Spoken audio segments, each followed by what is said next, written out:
여러분 안녕하십니까? 윤석열 대통령 측의 구속 취소 청구가 받아들여졌습니다.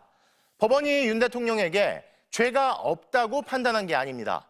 다만 워낙 중대한 사안인 만큼 절차적으로 더 신중을 기해 재판을 진행시키려는 결정이란 해석이 나오는데요. 만약 검찰이 석방 지휘를 선택하면 윤 대통령은 구치소에서 풀려나게 됩니다. 먼저 박솔립 기자가 보도합니다.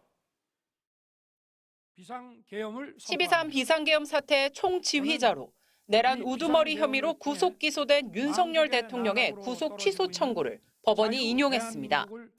서울중앙지법 형사합의 25부는 윤 대통령이 구속 상태가 부당하다며 낸 구속 취소 청구를 받아들였습니다.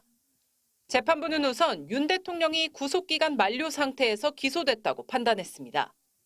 구속 전 피의자 신문 때 수사관계 서류가 법원에 있었던 기간만큼 구속기간에서 제외하는데 날이 아닌 실제 시간으로 계산하는 것이 타당하다고 본 겁니다. 또 체포적부심의 경우에는 명확한 규정이 없어 수사관계 서류가 법원에 있었던 만큼 구속기간에서 제외해야 한다고 보기 어렵다고도 했습니다.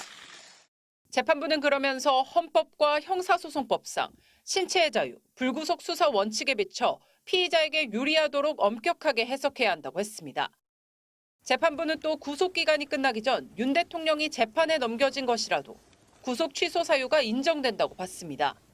앞서 윤 대통령 측은 내란죄는 공수처 수사 범위에 포함돼 있지 않고 공수처와 검찰이 아무런 법률상 근거 없이 구속기간을 멋대로 나눠 썼다고 주장해왔습니다.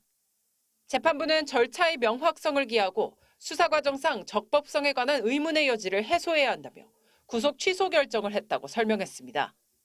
윤 대통령 측은 법치주의가 살아있다고 확인한 것이라며 법과 원칙을 명확히 한 사법부에 경의를 표한다고 했습니다.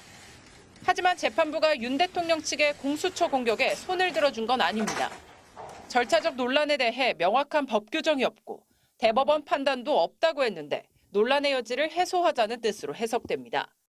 공수처는 재판부가 공수처 수사의 위법성을 확인하거나 윤 대통령 측 주장을 받아들인 게 아니라고 강조했습니다.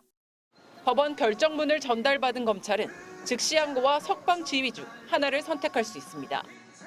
석방 지휘를 하면 윤 대통령은 수감 중인 서울구치소에서 즉시 풀려납니다. 형사소송법상 검찰은 즉시 항고를 할 수 있는 7일 동안 피고인을 구금할 수 있도록 규정하고 있습니다.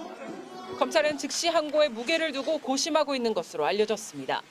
MBC 뉴스 박솔립입니다.